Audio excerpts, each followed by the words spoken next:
¡Wow! ¡Qué pasada que haya tantísima gente! Muchísimas gracias por venir, primera cosa, ¿no? Y hoy nacen las Psychovías y precisamente nacen el mismo día que el Día Mundial de la Poesía. Así que hemos pensado, para empezar a reflexionar, hacernos unas ciertas preguntas que se hacía Juan Gelman. Y lo que dice es, límites. ¿Quién dijo alguna vez, hasta aquí la sed, hasta aquí el agua? ¿Quién dijo alguna vez, hasta aquí el aire, hasta aquí el fuego? ¿Quién dijo alguna vez, hasta aquí el amor, hasta aquí el odio? ¿Quién dijo alguna vez, hasta aquí el hombre, hasta aquí no? Solo la esperanza tiene las rodillas nítidas. Y con estas preguntas, lo que queremos es que reflexionemos sobre dónde están los límites. Así vamos a empezar las Psychovías de hoy, que no sé muy bien si sabéis qué son y de dónde nacen.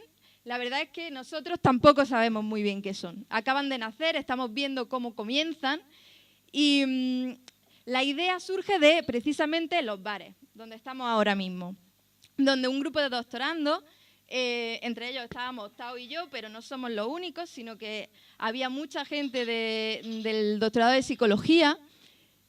Nos preguntábamos sobre la mente, sobre el ser humano y sobre el cerebro, que son las preguntas que nos solemos hacer. Así empezamos pues, a charlar y ver, la verdad, que no llegábamos hacia muchos puntos, porque todos ya conocemos de qué pie cojeamos cada uno de nosotros. Somos siempre los mismos. Así que decidimos abrir el espacio a gente diversa, donde se pueda dar un intercambio, que entre un poquito de aire fresco en esas preguntas que nos hacemos. Así surge la idea y, como os digo, las Psychovías no sabemos muy bien qué son, las vamos a ir creando entre todas, estamos ahora mismo creándolas y viendo hacia dónde van. Y lo único que sabemos es que queremos que tengan tres cosas claves. Una es que sea un espacio de divulgación donde traer nuestras preguntas, nuestros estudios a los bares, precisamente, pero no que sea una divulgación cerrada, sino que haya un espacio de intercambio, donde los bares también den de vuelta algo a esas preguntas, porque son preguntas sobre el ser humano y son preguntas que probablemente todas nos hayamos hecho alguna vez y de las que todos, como seres humanos, tenemos un cachito de respuesta. Entonces, lo ideal sería que haya intercambio. En segundo lugar, nos gustaría que fuese un espacio de agradecimiento, ya que gracias a que la sociedad pone un poco de peso a estas preguntas que nos hacemos, nosotros tenemos la suerte de estar investigando, de estar trabajando en lo que nos apasiona.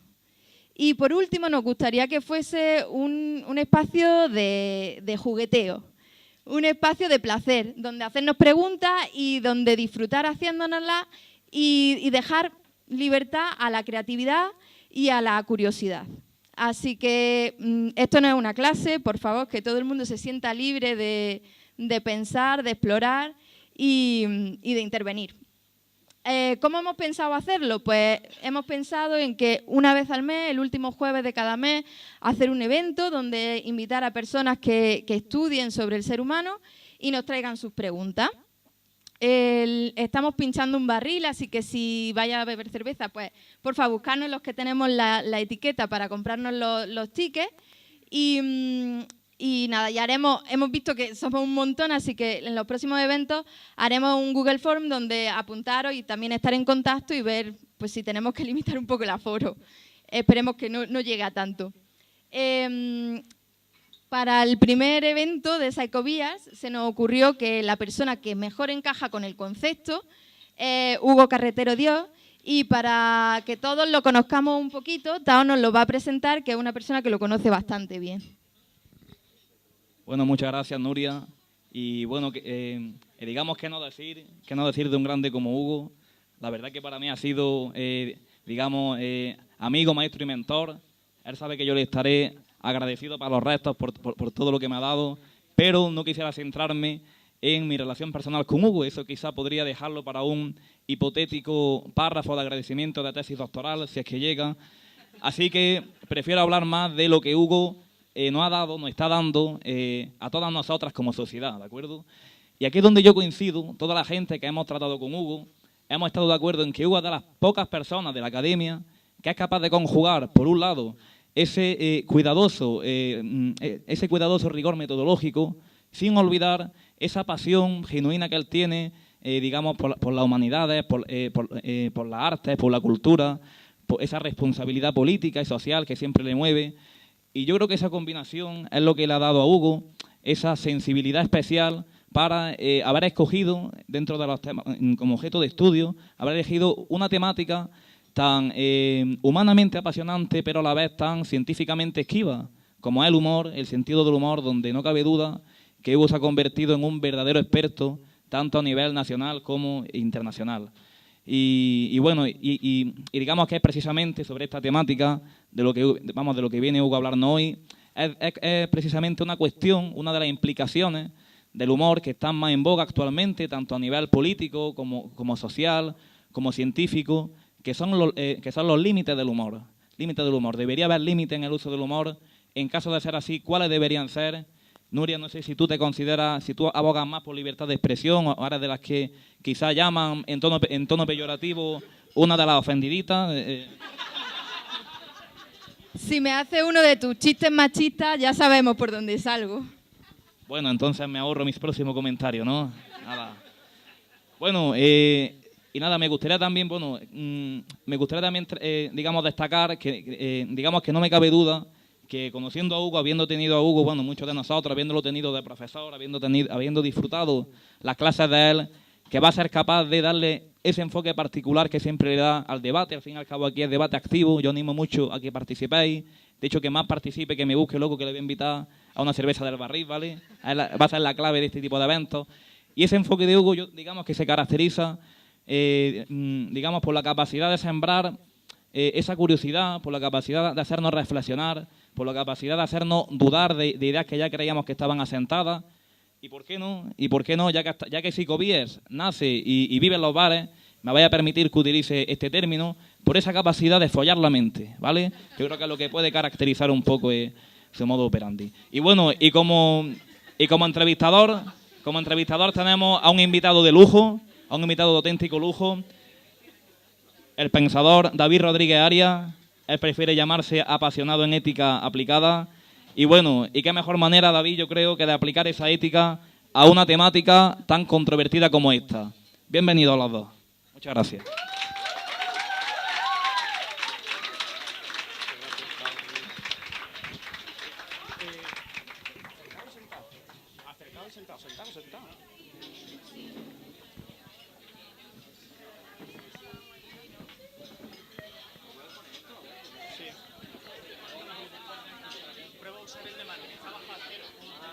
Sí. Hola, hola, hola, hola, hola. Sí. ¿Estamos? Muy buenas. Hola a todos y a todas. Bueno, se nota que a Tao le estoy dirigiendo la tesis y más le vale que hable bien de mí, porque si no le espera un futuro incierto, ¿no? Bueno, empezar. Han hecho los chicos la presentación y quiero dar la enhorabuena al conjunto de estudiantes que hay detrás de la iniciativa. Yo creo que es increíble, es algo muy especial. Intentar sacar la ciencia de la facultad, intentar sacar la ciencia de los laboratorios e intentar de alguna manera u otra, en un entorno más distendido, aterrizar, ¿no? Y compartirla, ¿no? Cuando me propuso Rafa la iniciativa, él me explicó un poco lo que buscaba y me dio libertad de acción. Hazlo como quieras, el formato lo decides tú, tú mandas. Cuando me lo propuso, he de decir que yo no quería dar una charla al uso por el entorno donde íbamos a estar y pensé que lo mejor era recurrir a un contexto de conversación, que es el que yo vi cuando estuve de estancia de investigación en el extranjero y me pareció excepcional cómo se presentaba. Consistía en recurrir a una persona de un ámbito distinto, en este caso es David. Yo no conocía a David hasta ayer. Yo conocía a David por su currículum, llevo tiempo siguiéndolo y me fascina lo que hace, pues un especialista en ética. Y después de tantos años estudiando el humor, estoy convencido de que muchas de las respuestas que no tengo no me las va a dar la ciencia. y estoy convencido que muchas de esas respuestas van a venir de otras disciplinas, entre ellas la ética. Le propuse la idea y entonces el formato era el de tener una conversación juntos, que él hiciera de entrevistador y yo de entrevistador, él me preguntase, yo le respondiese, yo le volviera a preguntar. Y se trata de que tuviésemos una conversación tal cual la tendríamos a ambos en el despacho, solo que podría verla toda la gente que quisiera y podríais intervenir en todo momento. Cuando quisierais preguntar cualquier cosa, cualquier aclaración, nos podéis interrumpir, etcétera. Se lo propuse a David, él en ningún momento dudó, encantado de estar aquí y también se lo quiero agradecer personalmente. Así que a partir de ahora, esto es una conversación, la idea es que sea una conversación, vamos a empezar nosotros, pero en cualquier momento, cualquier duda, pregunta, provocación, que queráis, aquí estamos y a partir de ahora pues estoy en manos de David. Hugo, muchísimas gracias. Qué maravilla esto, ¿no? Tanta gente aquí interesada por llevar a la calle la ciencia, el conocimiento, está genial. Bueno, yo he visto cómo te encumbran tus alumnos, entonces yo voy a picarte bastante y a ver si te puedo comprometer un poco en las preguntas. Lo primero que quiero decir es que la ética no está pensada para iluminar al mundo sobre lo que es el bien, no tenemos un acceso privilegiado a lo que es lo correcto, lo bueno, lo justo. Si sirve para algo la ética es para quizá identificar cuáles son las preguntas y ayudar a que cada uno se forme su propia opinión. Y es un poco el objetivo de lo que vamos a hacer hoy. O sea, nos trata de aquí de iluminaros sobre cuál es la respuesta a una pregunta tan complicadísima como lo que es los límites éticos del humor. Bueno, Hugo, tú llevas muchísimos años trabajando sobre el humor en un grupo de investigación, con otros compañeros y compañeras, no solo aquí en Granada, también internacionalmente. Me gustaría comenzar tratando de clarificar un poco de lo que estamos hablando. ¿Qué es el humor? ¿Qué es la risa y qué es la alegría? Empieza dura la cosa. Lo primero es que a día de hoy no hay una definición consensuada a lo que podríamos atribuirle qué es el humor, ¿no? La risa sí, en la risa sí hay más acuerdo, en el que la risa se entiende como la manifestación conductual más clásica del humor. Cuando nosotros queremos asociar una conducta al humor, la primera que sale es la risa, ¿no? Sin embargo, hay risas que no son humorísticas o hay risas que no están acompañadas con la diversión. Te puedes reír por habilidad social, puedes reírte cuando algo te está causando incluso malestar y nada te está causando gracia o diversión. Entonces, la risa está asociada al humor, pero no siempre que hay risa hay humor de por medio. La alegría puede estar asociada o vinculada al campo de estudio del humor, pero no siempre. Puede ser una dimensión de estado de ánimo, de cómo nos encontramos, si nos encontramos alegres, bien, confortables, pero no tiene por qué estar asociado al sentido del humor. Y cuando se habla de humor, el término humor habría que diferenciarlo de humor y de sentido del humor. Si se habla de sentido del humor, se habla clásicamente de una variable de personalidad. Tienes más o menos sentido del humor.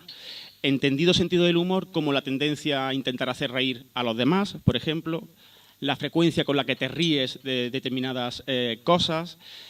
Hay muchas y diferentes dimensiones asociadas al sentido del humor. No es algo unidimensional, no se puede hablar de tener o no tener sentido del humor y estaría acompañado por múltiples facetas y solo hay un elemento común, que lo cómico, el aspecto relacionado con lo divertido, vertebra todo, pero hay muchas facetas. Una persona puede tener mucha habilidad para hacer reír a los demás y, sin embargo, luego no tiene una gran tendencia a reírse de ciertas cosas, ¿no?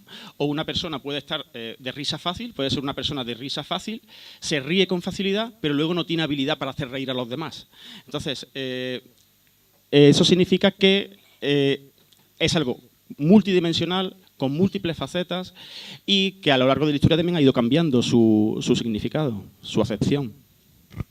Sí, tengo entendido que ha habido algún humorista incluso que llegó a suicidarse en depresión y o sea que efectivamente son cosas que no parecen vinculadas. Los humanos, a diferencia de otras especies, utilizamos el humor. Utilizamos el humor, que está asociado supongo que al lenguaje, aunque no necesariamente. Pero compartimos con muchas otras especies la alegría o la jovialidad, ¿no? ¿Cuál es la función evolutiva que cumple esa jovialidad, esa alegría? También hay mucho escrito.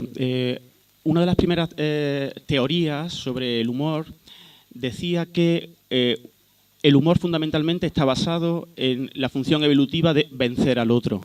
Está la teoría, se llama la teoría de superioridad de denigración, en la que dice que si de verdad quieres comprender el humor, tienes que buscar a quién ridiculizas. Como casi siempre detrás del humor está la ridiculización de alguien, la puesta en evidencia de alguien o la humillación de alguien.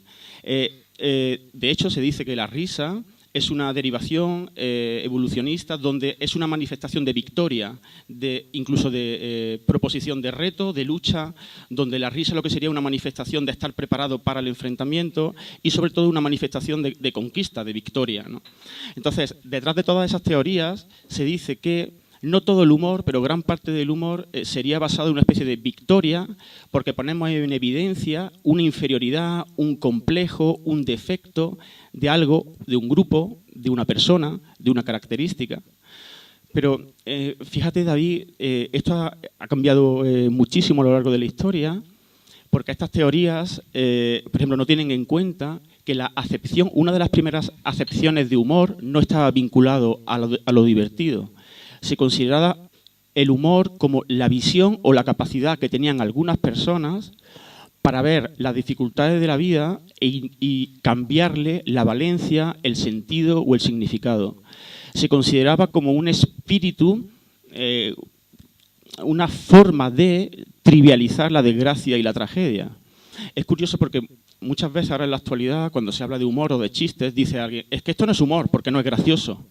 Pero tradicionalmente, etimológicamente, hay gran parte del humor donde no está vinculado a que te rías, sino que está vinculado a que te haga pensar, reflexionar, deformar la realidad y caer en cosas que de alguna u otra manera no caerías o te resultaría más difícil caer si no es con el humor. Sí, parece que la risa y el humor reúnen los aspectos más positivos, más deseados en las personas y también a veces los más negativos, ¿no? Cuando se dice a una persona, ¿qué esperas de tus amigos? O que, en particular, ¿qué esperas de tu pareja? Ay, pues a mí me encanta que tenga sentido del humor, ¿no? Pero al mismo tiempo el humor, lo hemos visto, puede provocar odio, puede provocar humillaciones, se emplea de manera que, esto te lo he escuchado decir, parece como que no hay, el humor no puede valorarse en sí mismo, sino quizá contextualmente. Ahora lo vamos a ver. Históricamente, sobre todo en la Edad Media, el humor fue valorado muy negativamente. Está la novela esa preciosa de El nombre de la rosa, donde el libro prohibido era porque tenía el humor como un elemento subversivo, peligroso. Se dice de Cristo que nunca rió, de hecho, ¿no? Y entonces parece como que el humor a la vez reúne las cosas más que valoramos más, que nos genera vínculos entre las personas, puede ser un elemento que suscita la paz entre las comunidades a veces, pero también todo lo contrario, ¿no? Entonces, me gustaría que empezásemos a preguntarnos ya un poquito por la parte normativa, ¿no? del asunto. Entonces, cuando valoramos el humor desde un punto de vista ético, lo que nos tenemos que preguntar, entiendo yo, es qué condiciones o qué circunstancias convierten a una intervención pretendidamente humorística en más o menos aceptable moralmente, más o menos buena.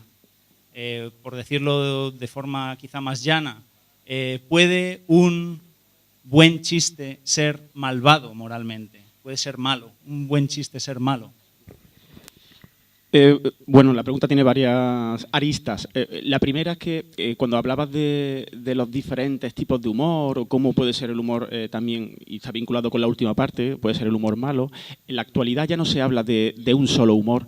Hay diferentes propuestas con diferentes profesionales a lo largo del mundo donde si quieres de verdad comprender el humor tienes que entender que, primero, no todo el humor es bueno. Tradicionalmente se entendía que el sentido del humor era una capacidad muy positiva y que siempre era positivo tener sentido del humor. Y hay propuestas donde ahora se diferencian estilos o distintos estilos de humor, donde se ve que algunos sí son buenos para la salud, para favorecer las relaciones, la característica que has dicho en las relaciones de pareja. Pero hay tipos de humor, el autodespreciativo, ese tipo está definido como ese tipo de personas que cuando se presentan a los demás están continuamente denigrándose y poniéndose en evidencia, pero no como una crítica para reírse de uno mismo, porque tradicionalmente se ha visto esta característica que se le atribuye al humor, de qué bueno es reírse de sí mismo. Pero es muy distinto lo de reírse de sí mismo en el sentido de trivializar o restarle importancia a las cosas que te pasan para afrontarlas activamente, que el tipo de personas que se humillan continuamente, como te presentas y nada más que presentarte, ya me humillo yo a través del humor y así te muestro todas mis deficiencias antes de que tú me digas que esas deficiencias son mías, ¿no? Por ejemplo, ese tipo de humor se ha visto que está asociado con problemas de autoestima, afectividad negativa, etcétera. Y otros tipos de humor son beneficiosos. No hay un tipo de humor y hay distintos estilos de humor, algunos muy positivos y otros negativos. Con respecto a si puede haber un humor malvado, aquí el matiz habría que diferenciarlo por de dónde viene y cuál es el sentido de. Me explico. Ya tú has citado a la Edad Media, cuando decías que el humor era la risa, se consideraba, tú lo has dicho, hay un debate muy fuerte sobre si Dios rió o no rió, y a partir de ahí, en la Edad Media se prohibía la risa, porque se suponía que el diablo entraba por la risa. A lo largo de la historia siempre, y esto se piensa que ahora es nuevo, que lo de los límites del humor o todos los debates que había o los debates que hay actualmente sobre si es adecuado o no adecuado un chiste, o si se debe penalizar o no penalizar un chiste, el tema de los límites del humor está desde que el humor existe. E intentarlo controlar, limitar, manipular, existe desde que el humor existe, no es nuevo. Y ya en la Edad Media, por ejemplo, se intentaba prohibir. En la Biblia hay un nombre que es Isaac, que significa risa. Entonces, está muy presente siempre. ¿Qué es lo que ocurre? Que ya desde los inicios decían que el humor era malvado en el sentido de la capacidad que podía tener el humor para poner entredicho a los poderosos. Esto, el primer texto que se supone que hace un análisis del humor sin que se use el término humor, porque el término humor aparece en el siglo XVI, es Cicerón, en De Oratore. Ahí ya habla de que el humor debe servir para cuestionar las injusticias, humillaciones, desigualdades de la sociedad. E incluso se hablaba de que había un humor que era adecuado y otro humor inadecuado. Lo conecta con la Grecia clásica cuando lo diferencia del decoro.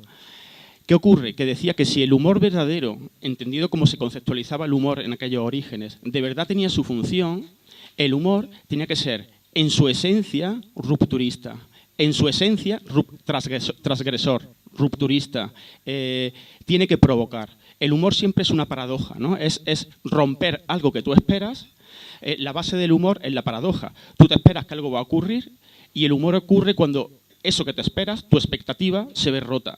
Entonces, desde un punto de vista político o social, tienes que enfrentarte, tienes que violentar. En la esencia del humor siempre hay una provocación. ¿Qué ocurre? Que eso tiene mucho que discutir.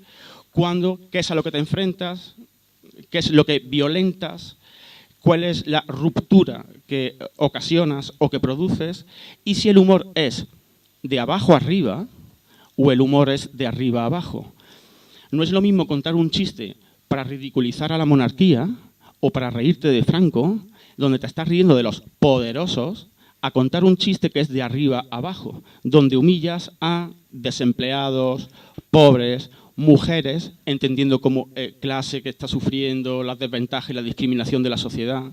Entonces, lo del concepto de maldad requiere de dónde se origina, si es de abajo o arriba, y una cosa que es muy difícil de apresar, la intención, el objetivo. ¿Qué objetivo yo tengo cuando cuento un chiste que discrimina a la mujer? Cuando yo humillo a las mujeres con un chiste. ¿Siempre se entiende que un chiste que humilla a la mujer es negativo? ¿Un chiste machista siempre es negativo? ¿Cuándo lo cuento? ¿Con quién lo cuento? ¿En qué contexto estoy cuando lo cuento? Todo eso es lo que acaba dándole sentido a ese chiste. Por ejemplo, es que yo creo que incluso el motivo de la charla, si lo analizas y dices los límites del humor. El humor en sí mismo, si hablamos de los límites del humor y le atribuimos al chiste o al comentario jocoso una propiedad intrínseca, es como si el propio humor de manera objetiva pudiera definirse a partir de unos límites o no. Lo que limita el humor no es un chiste aislado. Yo puedo contar un chiste que es muy aversivo, muy negativo contra las mujeres, pero quizá el contexto donde lo cuento y quién lo cuenta no hace que ese chiste pueda ser contraproducente. Voy a poner un ejemplo. Hace poco, en una reunión de un grupo de personas que están trabajando sobre sexismo y discriminación en la facultad, empezaron a bombardear, surge la conversación y un grupo de feministas trabajando sobre igualdad de género, violencia de género, agresiones sexuales, empezaron a contar chistes, pero en plan metralleta, sobre chistes sexistas y de discriminación de la mujer. Ese chiste, si tú lo lees en aislado y lees los chistes en aislado, son auténticas barbaridades. Cuando se contaron en ese contexto, los chistes no tenían la finalidad de humillar a la mujer. Se usaba para hacer ver o para poner en evidencia qué barbaridad de cosas se dicen para humillar a las mujeres.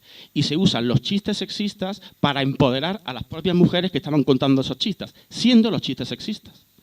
Si sacas de contexto el chiste sexista y lo analizas, tú dices, el chiste es malvado, el chiste es malo. Yo te diría que yo nunca podría decir eso sin saber quién lo cuenta, dónde lo cuenta y para qué lo cuenta. Yo en ese contexto, cuando empecé a escuchar a ellas contar esos chistes, ellas además, las humilladas por el humor, ellas eran las que estaban contando ese tipo de chistes, era una reafirmación de poder de las mujeres.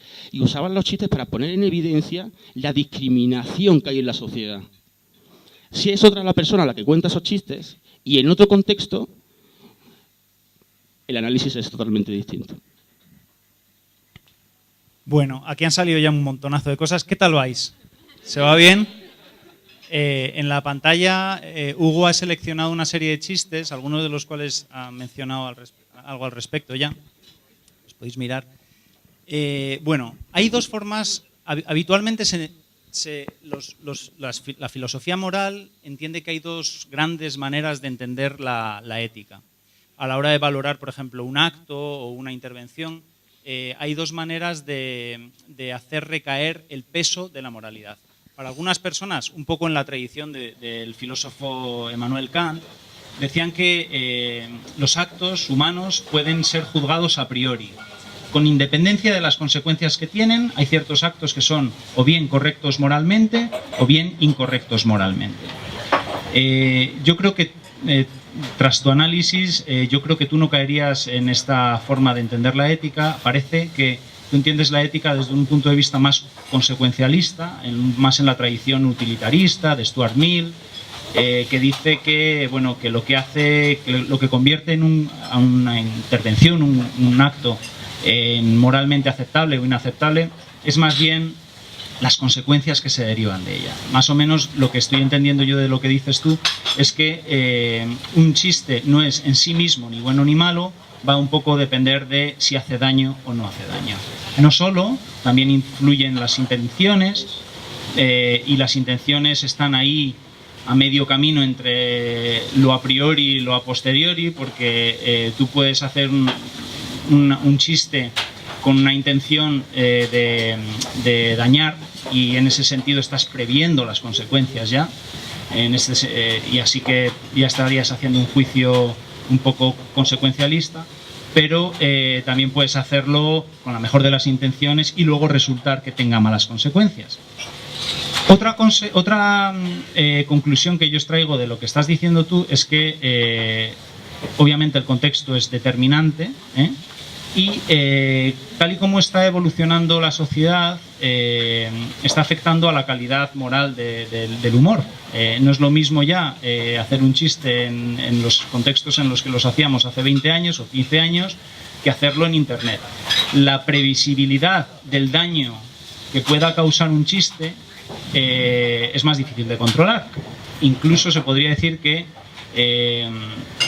es muy fácil que haciendo un chiste acerca, por ejemplo, de una minoría étnica o de una persona con una discapacidad, es mucho más probable que ese chiste llegue a los oídos de esa persona que actualmente si lo haces en Internet, en Twitter, por ejemplo, como sabemos por los chistes de Irene Villa, que si lo haces en tu grupo de amigos. Entonces, digamos que el formato y el vehículo del chiste afecta también a la valoración moral que hagamos de él, ¿no? Y luego, por último, lo que me ha gustado mucho, me parece súper interesante que reflexionemos sobre eso, es la posición de poder de quien hace el chiste, ¿no? Esto lo hemos escuchado muchas veces. Los negros pueden hacer chistes sobre negros, los judíos pueden hacer chistes sobre judíos, quizá las mujeres pueden hacer chistes sobre mujeres. Pero claro, no es lo mismo eso que desde una posición de superioridad o de privilegio social, pues hagamos un chiste sobre un grupo que todavía está conquistando cierta igualdad, ¿no? Esto me parece súper interesante. Entonces, entiendo que no habría ningún criterio al margen del contexto y de las consecuencias y de las circunstancias en las que se podría decir este chiste no hay por dónde cogerlo, este chiste no es aceptable. No hay ni uno solo. Bueno, varias cosas. Con lo de lo que ha apuntado sobre la lógica de Kant y que me centraría más en las consecuencias, de esto hay un debate y no es tanto, por lo menos no es mi punto de vista, no tanto es así, porque ahora, por ejemplo, estamos en el punto en que no se puede ofender a nadie. Es que eso me ha ofendido. Perdona, pero es que me ha molestado. Si yo me centro en las consecuencias exclusivamente y entonces ponemos el límite del humor en que yo te ofenda y si te ofendo debo censurar, confrontar o inhibir mi respuesta, nos estamos metiendo en un terreno muy peliagudo. Porque si la consecuencia es que eso provoca una afectación emocional en alguien o que se ve ofendido en alguien, ¿dónde ponemos los límites? Porque yo me puedo sentir ofendido porque tú cuentas chistes sobre la monarquía. Yo me puedo sentir ofendido porque cuentas chistes sobre Dios o la religión. Oye, que yo me siento ofendido si te metes con mi equipo de fútbol. Me parece fatal. Entonces, como el límite de definición de lo que está permitido o no permitido es que yo me ofenda o no me ofenda, yo te puedo decir que yo me ofendo con que tú te ofendas. Entonces, al final es un círculo vicioso donde si ponemos la decisión última en que eso pueda molestarle a alguien, estamos poniendo un punto de corte muy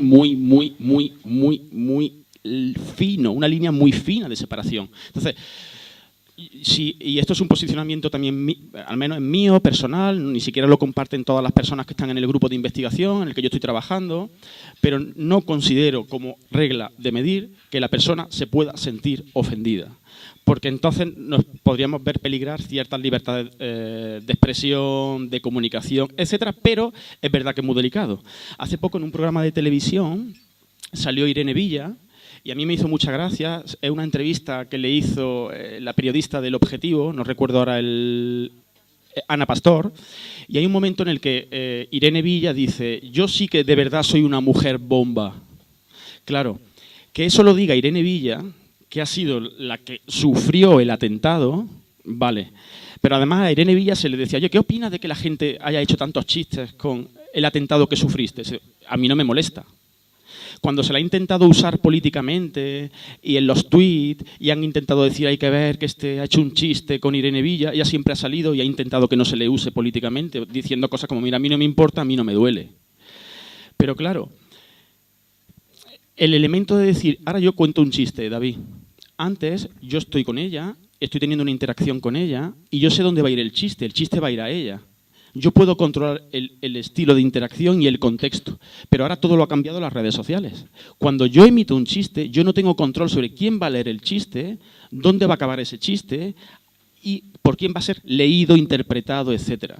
Y ahí ya hay otros componentes, yo le llamo componentes de educación, civismo, donde uno debe saber, no porque te lo prohíba nadie, ni porque te lo censure, ni porque vengan a decirte que es una ofensa a las creencias religiosas o es una ofensa, por ejemplo, lo que pasó con Dani Mateo en el intermedio por sonarse la nariz con la bandera, no porque venga un Estado o venga un juez y me diga esto no lo debes hacer, sino que creo que se está llevando a un terreno que no debe llevarse, que es un terreno de judicialización o un terreno más de leyes, un terreno que debe ser, o una decisión que debe ser más interpersonal, educativa, de valores, etc.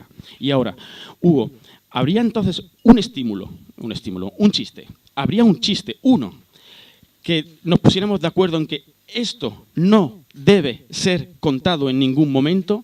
Mi posicionamiento es que ese análisis es centrar el poder en el chiste, en el estímulo.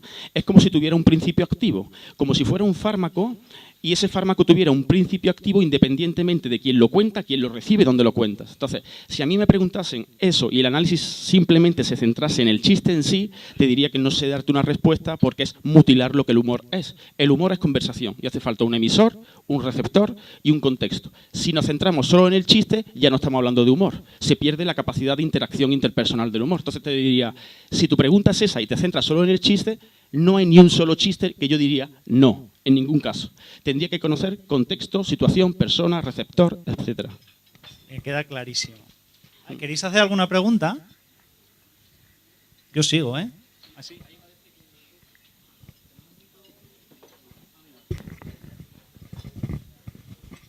A ver, bueno, me llamo Jesús, no soy psicólogo ni filósofo ni nada, porque no sé si la mayoría vendrán por afiliación. Bueno, ¿una pregunta o todas las que tengo hasta ahora? Bueno, vamos a empezar por una. Y esa una sería, estáis hablando de una atribución ética, ¿no? Una cierta moralidad del chiste, si es bueno o malo, pero ¿qué es ser bueno o malo? Es decir, ¿por qué el humor va a ser bueno o malo? Porque es que no lo sé si a lo mejor queréis utilizar, ¿no?, más inductivista o más deductivista y guardaros al final de la charla si hay que poner límite al humor o no, pero hasta ahora solo estoy escuchando límites. El humor tiene que ser de arriba hacia abajo, no al revés. Si estás dentro del mismo colectivo puedes hacerlo y si no, no. Es decir, me está sonando acotar mucho lo que hay que decir.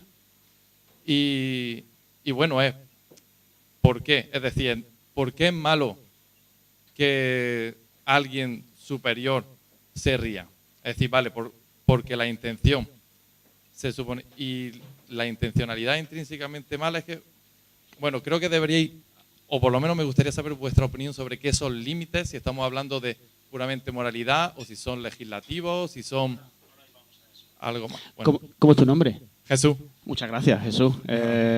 Bienvenidas las preguntas.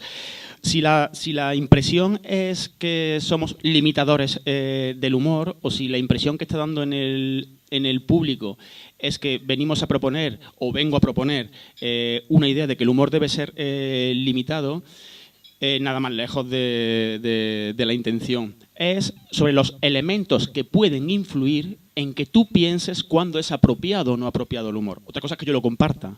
Son las diferentes facetas que en la sociedad influyen en que tú percibas si es, como tú dices, bueno o malo. Cuando, al igual que piensas tú, Jesús, nos meteríamos en un verdadero problema a la hora de definir esa bondad y maldad, ¿no? No es eso. Es más, poner de manifiesto la cantidad de variables que hoy en día están en la sociedad para encapsular o decir cuándo un estímulo humorístico o una situación de humor es contraproducente o es adecuada. Ahora entraremos, como dice David, si realmente esa percepción de la sociedad actual, donde se habla de es bueno de arriba abajo, pero no de abajo arriba. Es bueno cuando te ríes de ti mismo, pero ya veremos si eso realmente es posible llevarlo a cabo, y es más, si personalmente estamos de acuerdo o no estamos de acuerdo con eso. Pero era para poner de manifiesto la cantidad de cosas que en la sociedad hoy se discuten y se hablan en torno al humor y hasta qué punto, si es verdad, se puede limitar. Porque la otra cuestión, Jesús, es, y realmente, que a ti te sienta mal, que te sientas ofendido, que haya toda una legislación en torno a cuándo es una ofensa o no. Realmente, aunque se ponga toda esa artillería social, ¿realmente el humor va a acabar siendo limitado? ¿Va a poder ser encorsetado, sí o no? Y luego, y además, si se encorseta, ¿estaría bien que fuera encorsetado? ¿O lejos de que estuviese bien, estaríamos mutilando a un aspecto esencial del ser humano? Claro, por ahí va. Pero no, para nada, vamos, limitar o ponerle reglas. Ahora veremos, ahora llegaremos, a ver si le ponemos reglas o no. Muchas gracias. Hago otra pregunta muy breve. Venga, sí. Y prometo que no hablo más hasta el final. No, lo que quiera. Es que te iba a interrumpir cuando has dicho la segunda palabra, pero he dicho, va a quedar feo, que no ha hablado todavía el filósofo. A ver, has dicho que estás en un grupo de investigación y en la presentación te han dicho que estás haciendo una aproximación científica al humor, llevas años trabajando. ¿Cómo se aproxima uno científicamente al humor? Supongo que es dentro de lo científicamente o lo científica que es la psicología, que ahí podríamos hablar también en los límites.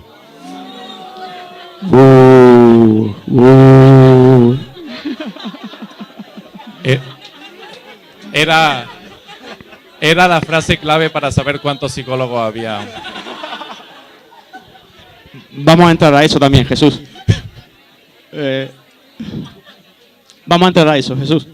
Entonces, es de verdad porque tengo curiosidad y ha habido gente de aquí con la que he hablado sobre este tema y de verdad, porque también soy científico, probablemente nadie lo consideraría como ciencia, pero y me llama mucho la atención ver cómo se aproxima uno a un tema como el humor, que me parece lo menos... Con miedo, con mucho miedo.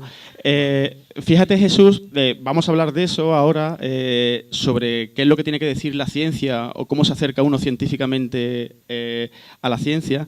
Y que sepas, Jesús, que la reacción que has tenido tú o la duda que han tenido los compañeros o las personas que están contigo, yo cuando yo dije que quería hacer una tesis doctoral sobre el sentido del humor y cuando yo dije... todavía no me afeitaba, quiero investigar el humor, mis propios compañeros y personas, psicólogos y de otras disciplinas, me hicieron exactamente la misma pregunta, la que me estás haciendo tú ahora. No es posible o es muy difícil o cómo te vas a aproximar a estudiar científicamente el humor.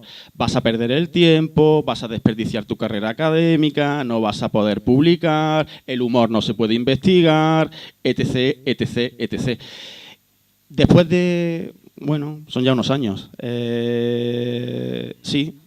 14, 15 años investigando el humor.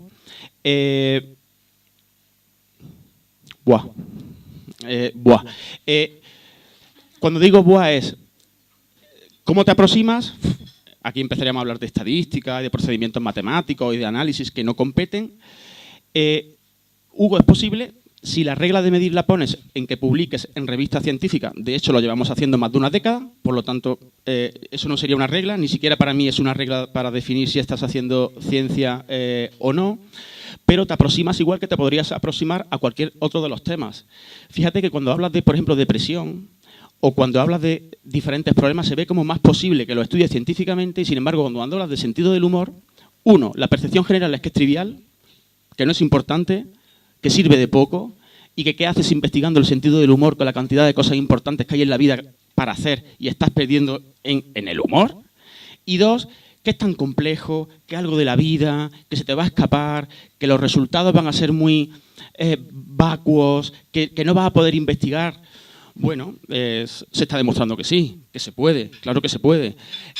Igual, ni más ni menos que cualquier otra faceta presente dentro de lo psicológico. Igual, ni más ni menos. Ya te digo que quizá ahora hablar de procedimientos y de herramientas y de cómo. Hugo,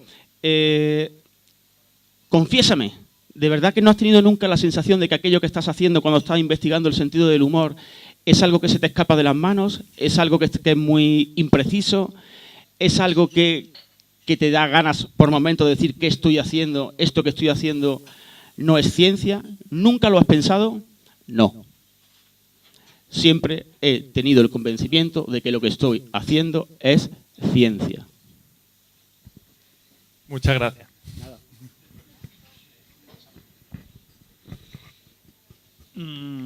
De lo que vienes diciendo, Hugo,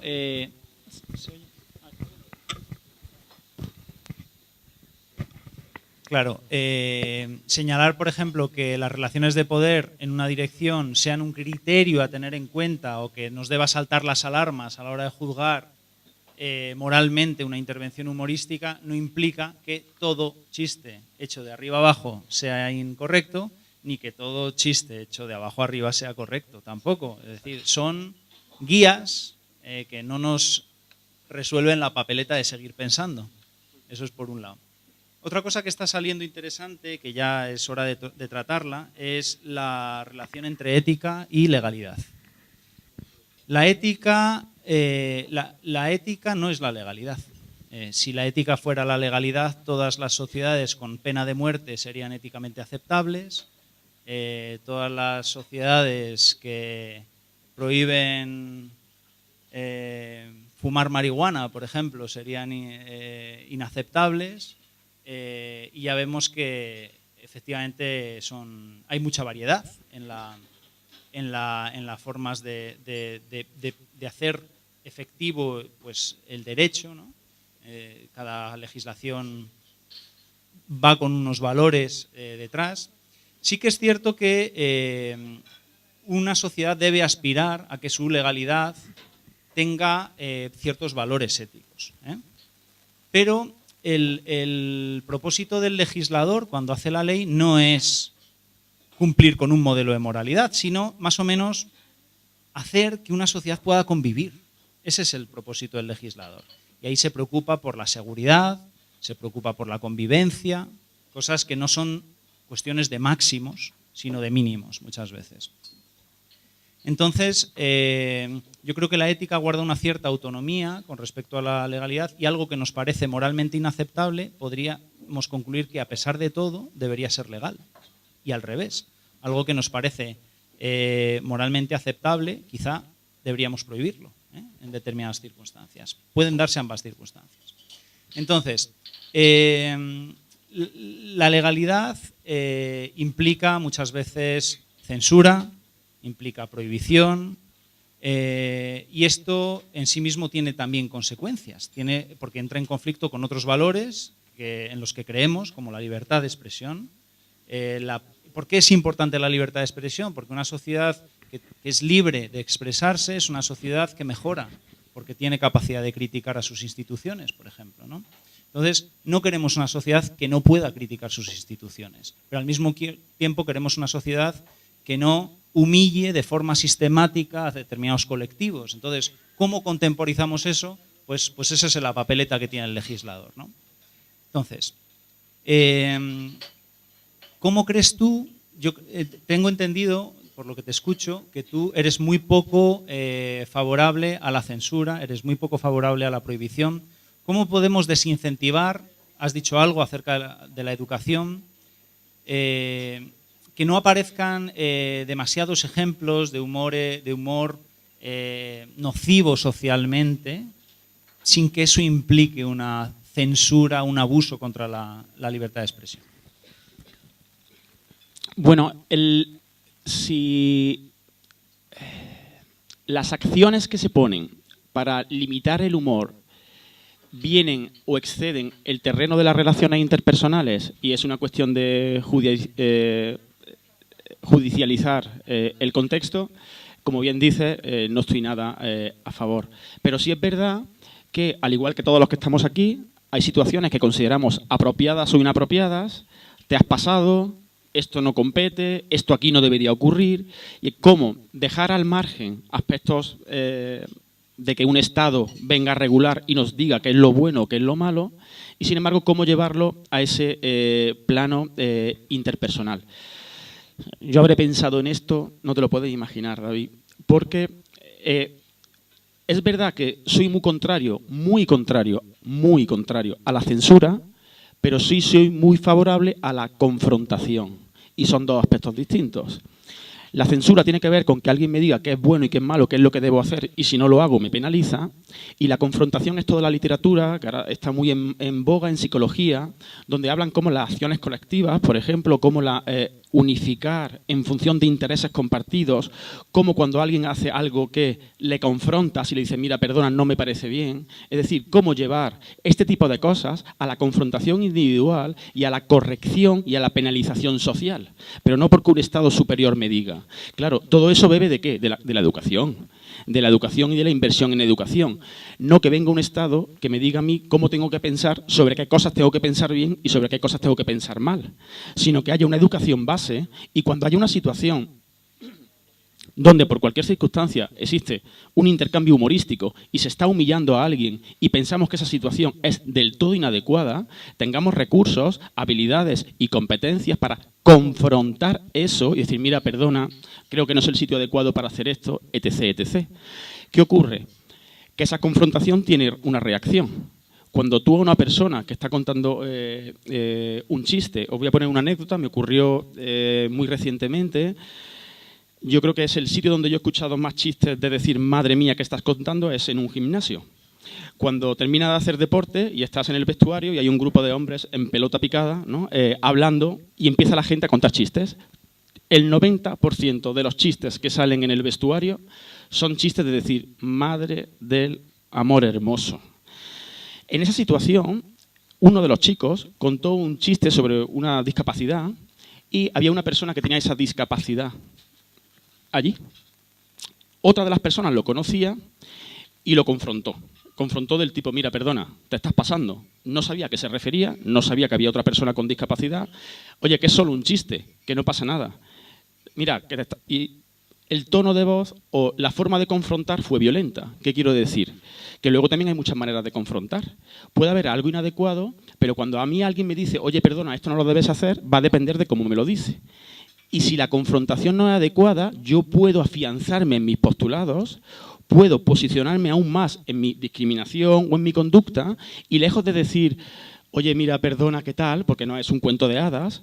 La postura es reafirmarte aún más, te sientes atacado, te sientes ofendido y te afianzas aún más en tu machismo, discriminación, etc. Entonces, es verdad que si lo queremos sacar a un terreno interpersonal y moverlo en el terreno de la confrontación y de la educación es importante, pero la confrontación tiene reacciones, tiene respuestas.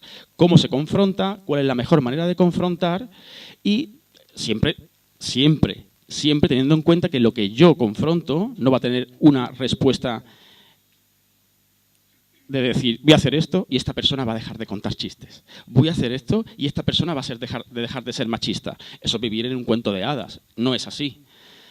Si yo confronto y yo le llamo a alguien la atención para que deje de contar chistes en público, que humilla a las mujeres en un contexto que yo no conozco, ¿eso qué consecuencias tiene? Porque la pregunta es, vale, ya no cuento los chistes porque tienen una consecuencia social y me llaman la atención. Yo dejo de contar los chistes, vale, ya no cuento chistes sexistas ni machistas, vale. La persona que deja de contar los chistes porque tú lo has confrontado, deja de ser machista, has cambiado su ideología o su actitud, o inhibe contar ese tipo de chistes para impedir ciertas consecuencias y no ser simplemente reprimido. La inhibición del chiste, de que no ocurra en la sociedad, cambia a la persona, su ideología, o es un motor de cambio pensado a largo plazo para evitar daños mayores, etc., etc., etc. Entonces también hay que pensar qué se busca con esa confrontación. Pero con independencia de que tú consigas cambiar a una persona que tenga ciertos prejuicios y discriminaciones, etcétera, etcétera, otra cosa que se suele decir del humor y que preocupa es su capacidad para trivializar problemas y para dar a entender y contaminar con la opinión de que no son importantes, ¿no? Los chistes racistas, hacer humor del racismo se dice, esto es una cuestión en parte empírica, que se puede, de hecho tú lo has evaluado, hacer chistes racistas puede dar la impresión que, bueno, ser racista no pasa nada, o ser sexista, ¿no? Entonces, quiero mencionar el trabajo que tenéis, que es Mónica Romero Sánchez y tú con otros autores, en el que básicamente lo que estudiáis, y ahora me gustaría que contaras un poco, en parte para responder también a Jesús, si se puede o no hacer ciencia. Yo estoy convencido de que sí se puede hacer ciencia, se pueden hacer experimentos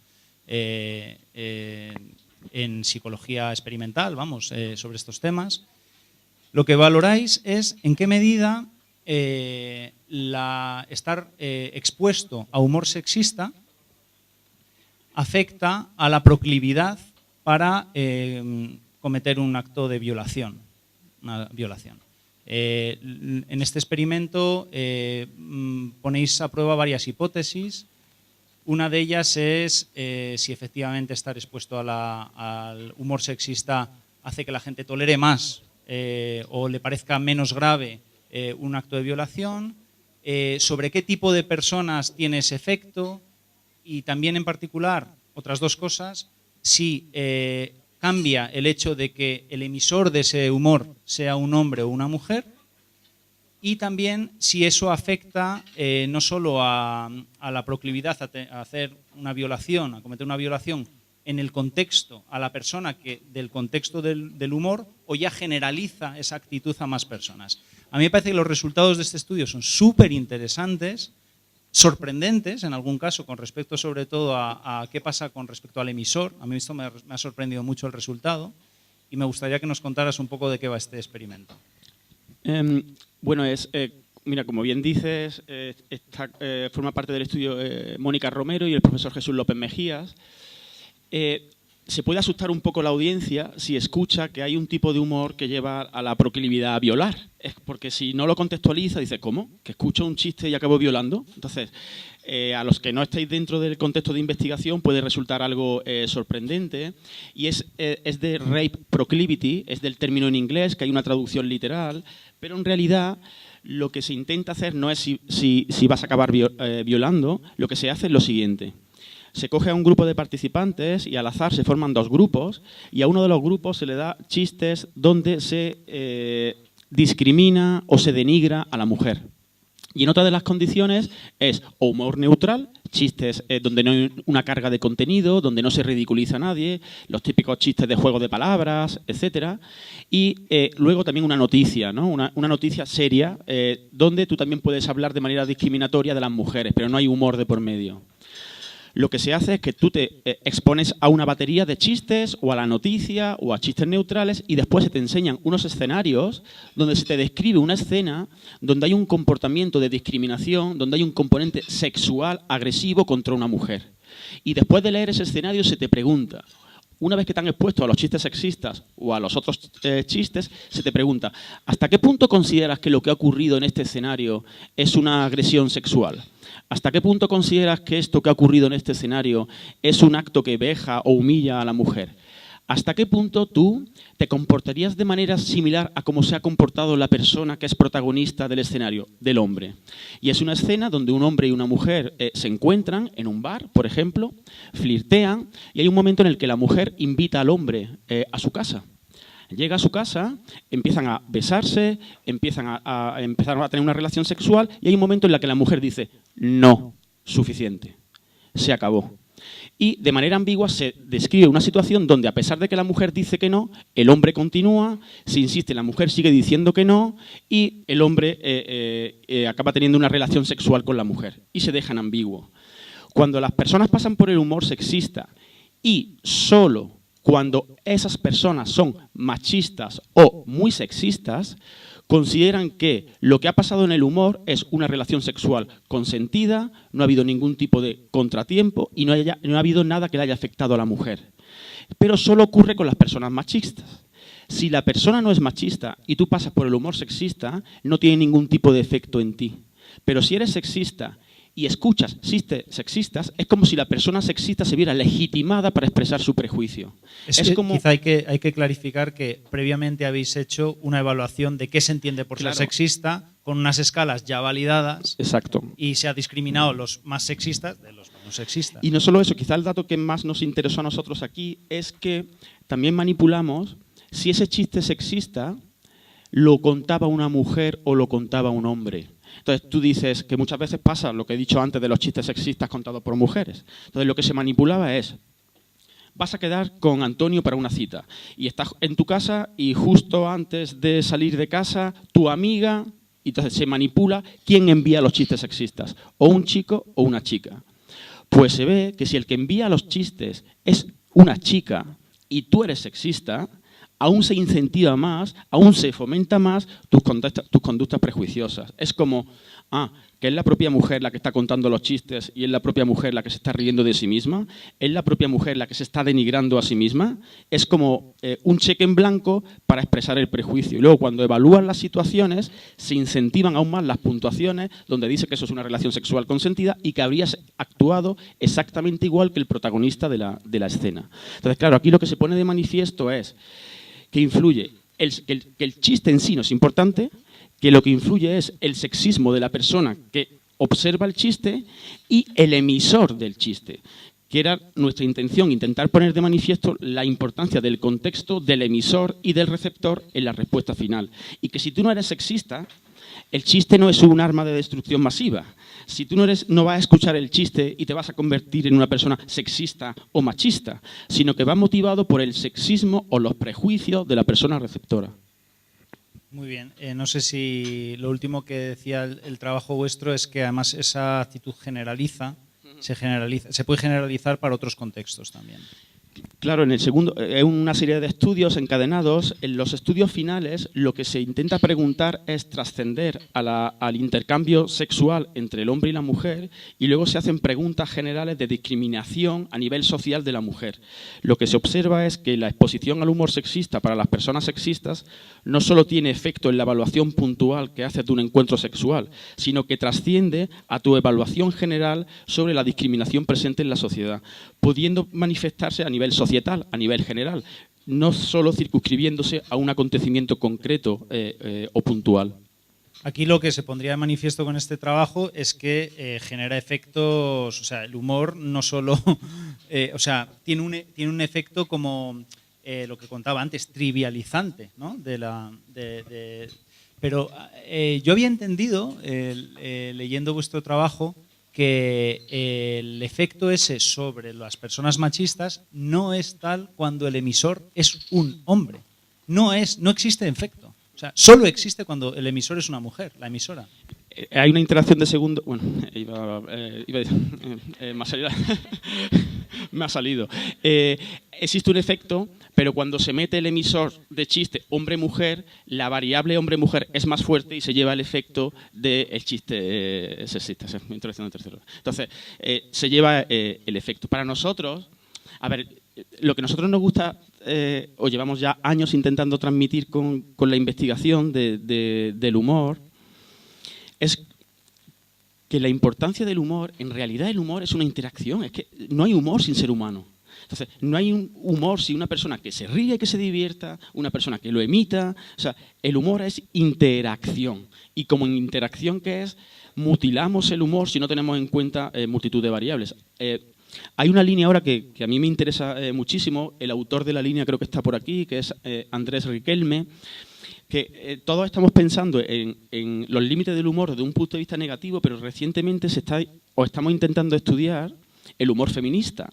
O sea, y cómo el humor, lo mismo que el humor sexista, el humor racista, etc., cómo el humor puede servir para cambiar, pero para cambiar elementos de discriminación, elementos que no nos gustan de la sociedad, y cómo el humor, a su vez, nos podría servir también como elemento de cambio social. De hecho, es que es la acepción original del humor. El humor, cuando nace, a mí me gusta siempre, cuando lees historia, uno de los primeros ataques que se hace siempre que hay una dictadura, uno es universidad y los medios de impresión. Y una de las personas que suelen estar más atacadas son los intelectuales. Y dentro de los intelectuales, los humoristas. Con esa capacidad de que veas algo que no debe ocurrir, lo subviertas, lo enmascares, para que lo acabes viendo, pero siempre con un doble sentido, con un doble mensaje.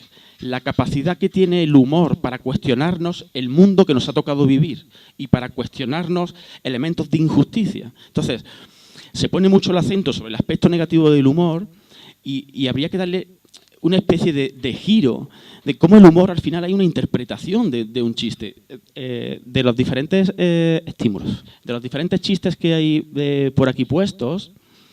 En especial hay uno que lo he traído porque creo que escenifica muy bien lo que a mí me gustaría transmitir. Es una imagen donde se ven 3 personas y esas 3 personas tienen las piernas puestas sobre una mujer y esa mujer está de rodillas. Y hay un comentario que dicen esas 3 personas y dice, mira, por fin ya sabemos para qué sirve. Claro, ahí en ese estímulo tú puedes decir, se está humillando a las mujeres. Es un chiste de denigración de la mujer.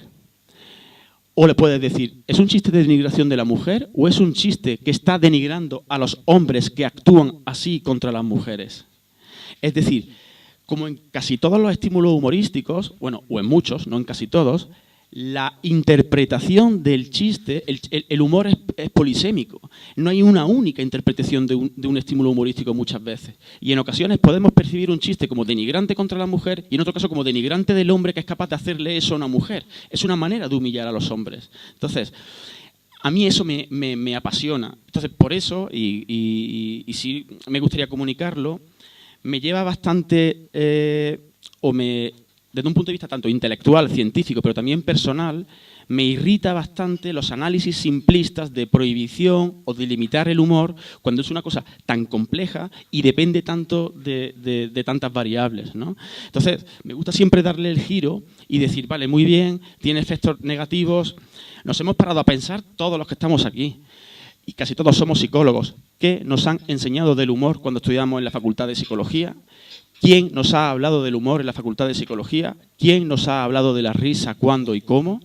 Sin embargo, si lo analizamos, es un comportamiento que está presente en todos nosotros. Los bebés con apenas 2 meses sonríen y con 4 meses ya responden a la sorpresa, que te escondas detrás de un sofá y saques la cabeza como elemento vital del humor. O sea, algo tan esencial del ser humano y qué poco sabemos del humor los especialistas sobre eso. Entonces, y ahora se está criminalizando tanto que me da la sensación que nos vamos a tener que esconder en casa un día y contar chistes delante del espejo solos, para que no nos pillen o para que no nos vean. Y yo creo que se necesita hacer como una especie de reivindicación y de canto por la función histórica que ha tenido el humor de subvertir y de cuestionar la desigualdad. Y no centrarnos solo en el aspecto tan negativo y tan pernicioso que puede tener. ¿Lo puede tener? Sí. ¿Está presente? Sí. ¿Tiene importantes repercusiones éticas, morales? Sí. ¿Tenemos que estar atentos? Sí. Pero es que parece que se está convirtiendo en algo que tenemos que ocultar casi, lo de contar chistes, ¿no? Y yo creo que casi todos los que estamos aquí, como estudiantes de psicología o como psicólogos, también deberíamos preguntarnos un poco desde un punto de vista científico, de ser un poco más humildes en algunas de las conclusiones que tenemos y saber lo complejo que son los fenómenos como para analizarlo. Y es verdad que ahora hay mucho ruido en las redes sociales, con el Twitter, fíjate lo que ha contado tal político, fíjate el comentario que ha hecho. Hay mucho ruido, pero nosotros como científicos tenemos la obligación de donde hay ruido poner seriedad y donde hay ruido poner cierto grado de sistematicidad para hablar en términos rigurosos y no caer en los debates de fútbol, de blanco frente a negro, Madrid frente a Barcelona y hacer un análisis riguroso de un tema que es muy complejo. Bueno, yo antes de daros el micro, para terminar, yo con esto que estás diciendo concluiría lo que dice un filósofo moral que se ha especializado en la ética del humor. El humor es una cosa que se puede trabajar de forma muy seria, como lo has estado haciendo tú, claramente, se puede hacer ciencia del humor y aparte que el humor afecta a cuestiones realmente importantes de la sociedad, de manera que no hace falta, hace falta tratarlo de forma seria.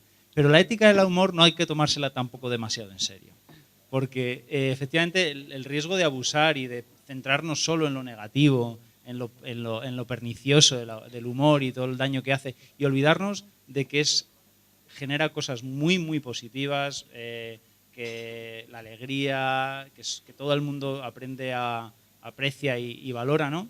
Existe ese riesgo y también es un riesgo que ha arrastrado a la ética. Estoy muy cansado yo también de escuchar esta ética como la escuchábamos antes, ¿no? De la moralidad, como la censura. No, la ética importa evitar lo malo, pero tanto importa eso como promover lo bueno. Y el humor tiene muchísimas cosas buenas que hay que potenciar, ¿no? Así que bueno, yo me doy por satisfecho, me ha encantado el formato, creo que es chulísimo lo que estáis haciendo y yo quiero también daros de verdad las gracias por haberme invitado, estoy encantado y muchísimas gracias. Muchas gracias, David.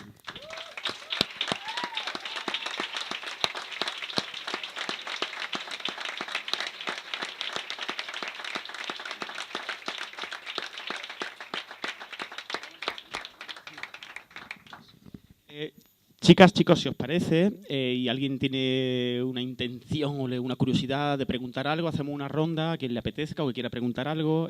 David tiene que dejarnos porque tiene otro compromiso también académico y se tiene que ir porque no llega. Entonces me ha pedido bueno, todo de academia y abandonar el acto, pero bueno, yo voy a estar aquí, encantado de que me hagáis cualquier tipo de cuestión, pero si queréis hacer algún tipo de pregunta directa, pública, antes de terminar, ¿hay alguien que quiera hacer alguna pregunta? Pues muchas gracias, de verdad, a todos y a todas, muchas gracias.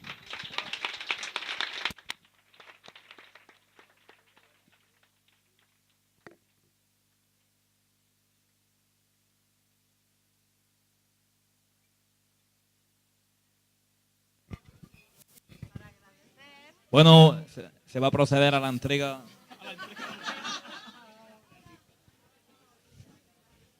Bueno, no vayáis, no vayáis. Espera, que llega tarde. Aquí, aparte del número, estamos aquí organizando rápido. Una pasada, la habéis sacado todo. Sí. Se va a proceder a la entrega de un pequeño obsequio que hemos estado pensando tanto para Hugo como para David, que esperemos que os sirvan de recuerdo y de agradecimiento por habernos alumbrado en un día tan importante para nosotros, tan importante para Psicobier y tan importante para los bares de Granada, ¿de acuerdo? Así que muchas gracias y un fuerte aplauso y esperamos que vengáis la próxima vez de público, ¿vale? ¿Qué os queremos? Un brindis.